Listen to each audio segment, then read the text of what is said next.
Hello everyone and welcome back to Wargame Red Dragon. Today we have a prime example of how to be that guy on the opener. So right off the bat, it is a team game 2v2 and Core Brainlets, my teammate, is sending in 2 tornado bombers to our opponent's opener. And look at all of those unsuspecting infantry. Great try to intercept there. There's a Neva, there's a couple of ASFs as well, but look at that SPW-80s, Oats getting destroyed, SPWs getting destroyed, LSTR, very expensive infantry, let's shoot some as well.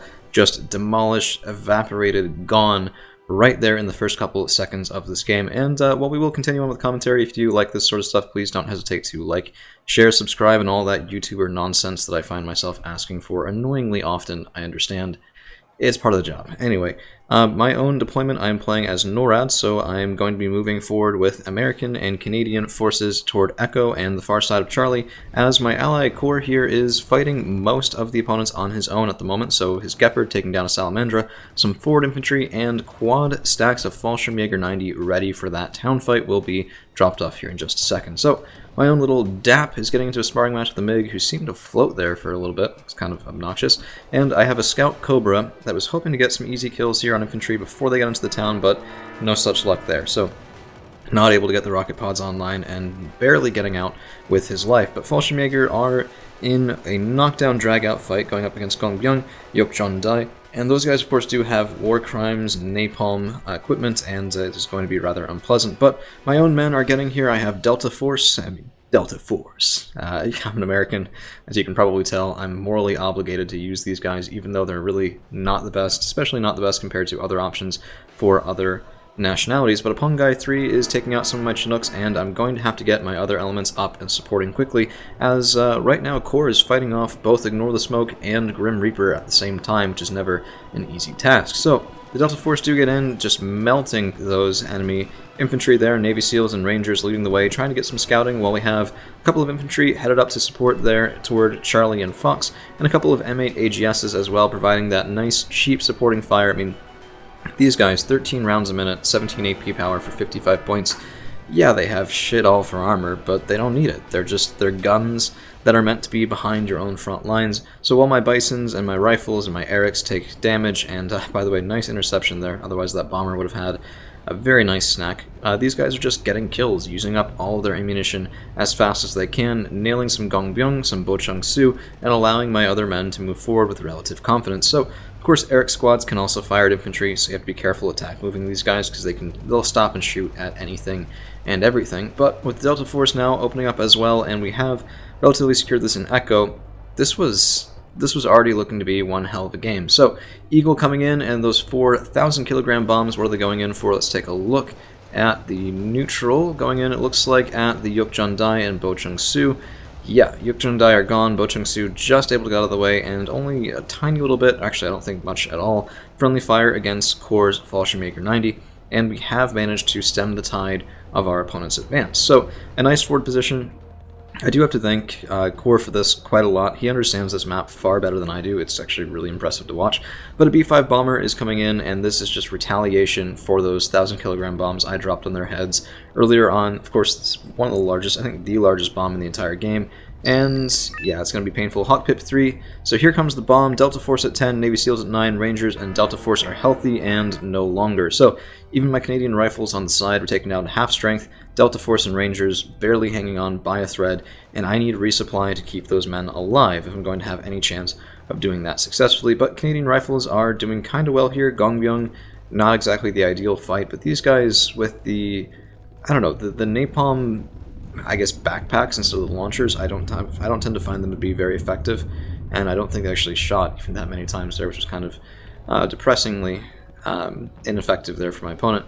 But Delta Force are trying to fend off a couple of BTRs, Bochung-su into the town, 20 infantrymen there, and supporting fire from SPWs is going to melt through my Delta Force quicker than I would like, and of course we are able to do some work with Navy SEALs and Rangers, but this is looking pretty deadly. If they can get more infantry over this way, and if the SPWs can keep shooting in, that's pretty rough. But a couple of AGS-17s, twin frag launchers on those guys, but taken out surprisingly quickly by a couple of V-150 scout vehicles.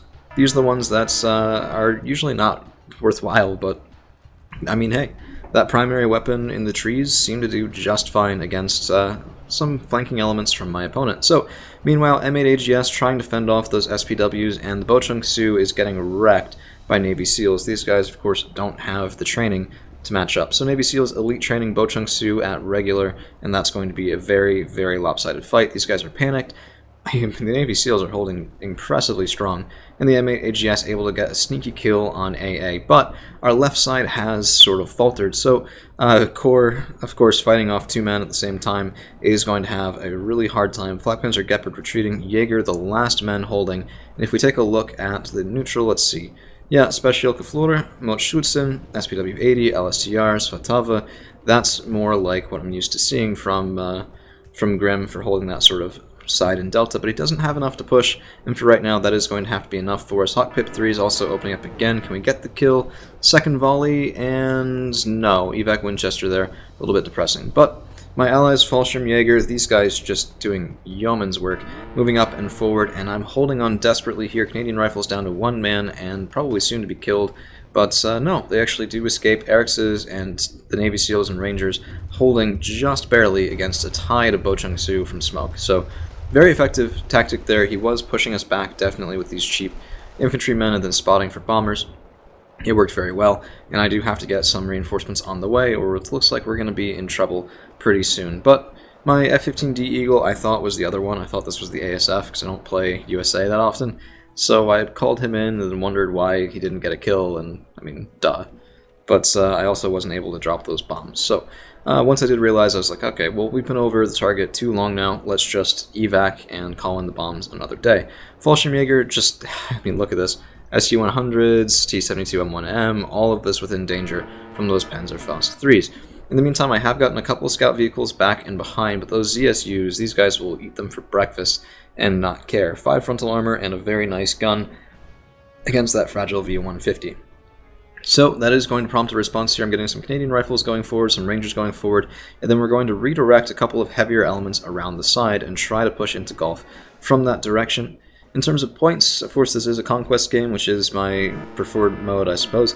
55 points to 1, we're at a +1 ticking from owning Charlie, while our opponent does not yet own Fox, but it has been just a desperate fight for them. I can understand why they're trying to establish a more static front line before they go in.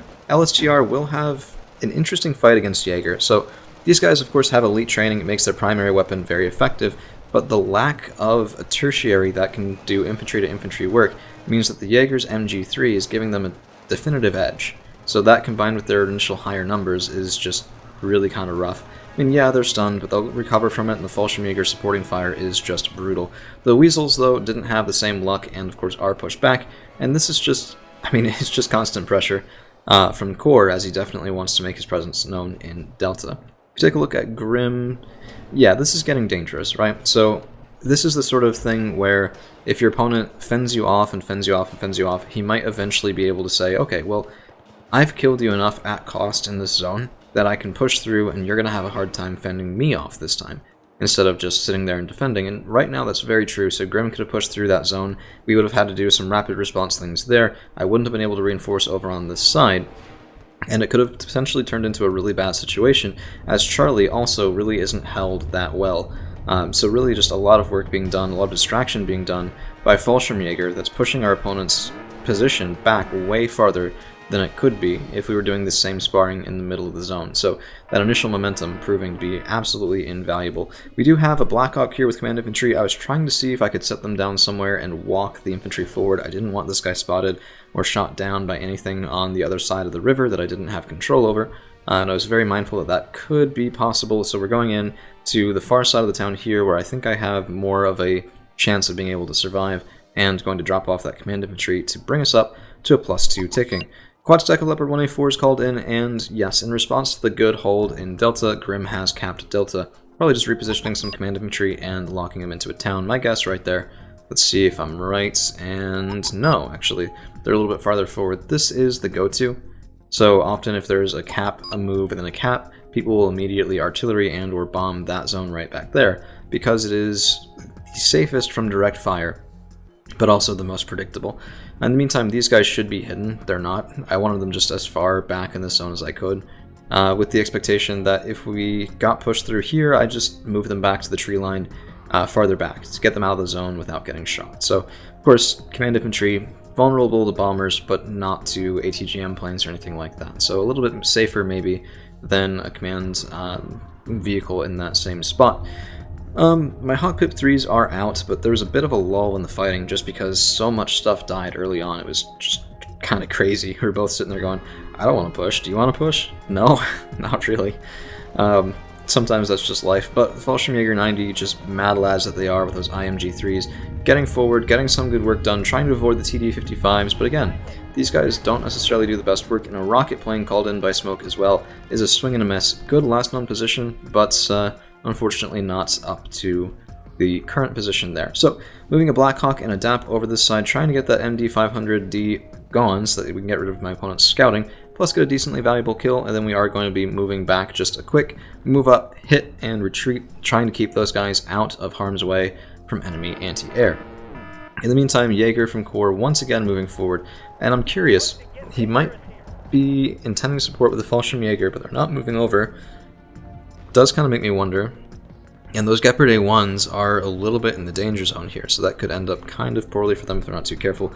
But Leopard 1A5s are bringing up some supporting fire. It just, I think this was probably on me. I should have been helping with some infantry. This is a really safe position at this point, and as I mentioned before, sometimes I'm not the best teammate to rely on. If you tell me you need something, I'll help, but otherwise I tend to kind of tunnel vision my own section, so I was only occasionally looking over here anyway. It's something, you know, we all have stuff we need to work on in this game to get better, and that's definitely one of mine. But there was a seed plane here, and he's probably looking for those Hawk Pip 3s, so we should turn them off here in just a second as that circle comes closer, but no, he's actually staying back. Interesting.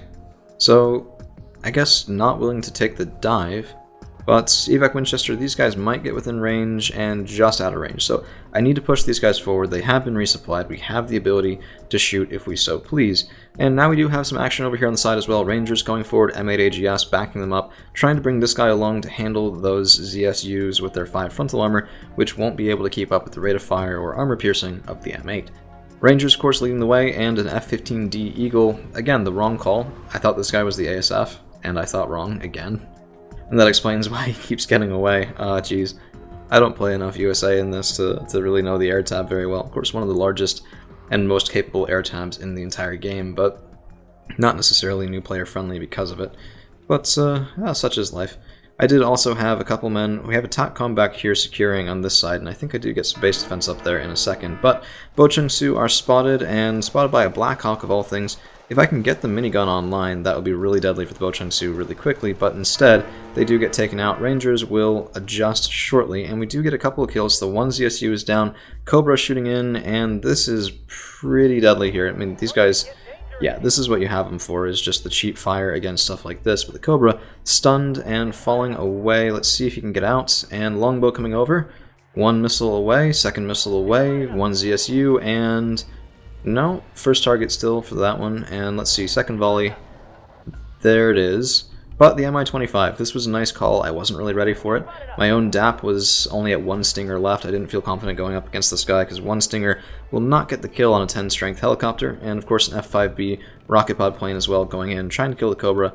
No joy there, and we are getting some fire on this guy, but M8 AGS goes down, and those Fletas, I mean, they're not the best, but when they work, they really do work. So, meanwhile, Fallschirmjäger finally meeting their match here, just getting overwhelmed by sheer numbers, but, oh man, I'm almost tempted to show you Core's kill list instead of mine, because these guys, they had an absurdly long thing. It was like over a page worth of kills off this single quad stack of Fallschirmjäger.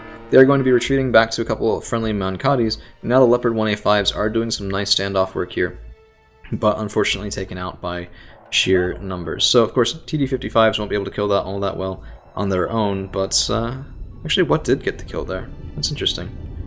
I guess it might have been the flame tank. They do have a main turret gun. I'm just kind of surprised. Well, life is full of surprises. But with Echo capped, with the fighting going on the side here, and with a push coming in again in Delta, that is going to be all she wrote, as Ignore the Smoke does surrender, and that very quickly leads to Grim giving up the Ghost as well. So, well played to both of our opponents here, both friends of the channel, Grim and Ignore the Smoke, and also many thanks to Core for basically fighting the two of them at once with those beautiful Fallschirmjäger 90. So in terms of kills and losses, 2910 kills, 1585 losses, very brutal game, and a lot of that was off the start too. So the Tornadoes, one of them was lost, 115 points in losses for us. Nearly 10% of Core's losses over the entire game was right there at the start, but I think he traded it for something like 220 points of kills, which then just magnified as soon as those initial engagements got underway, and he had local superiority with the Fallschirmjäger and other sorts of supporting elements. I own 950 to 390, a very clean game, but not the most impactful necessarily. I mean, Core got twice as many kills. He was really in the thick of the fighting and did lock that one down for us. Alright, so units that did well, the M8 AGSs were just amazing. Look at that, 55 points for all of those kills. Pongai 3, yeah, lots of these are just cheap vehicles, but it was getting rid of my opponent's fire support, and 15 points at a time is good enough for me. The other red M8 AGS got a couple of Type 63s, some ZSUs, just very solid all-around unit for the point cost. Rangers did surprisingly well. Of course, spotting for things is a nice way of getting additional kills, and the V150s taking out those frag round helicopters was also very impactful too. So, only unit I'm kind of disappointed in was the longbow. He really just didn't have the opportunity to shine over on that side and very nearly died for the pleasure of it, so maybe not the best buy there, but taking out the ZSUs was definitely good for making our opponents feel that much more hemmed in. Alright, well that's all we've got for you guys today. Thank you all for hanging around, and we'll see you again real soon.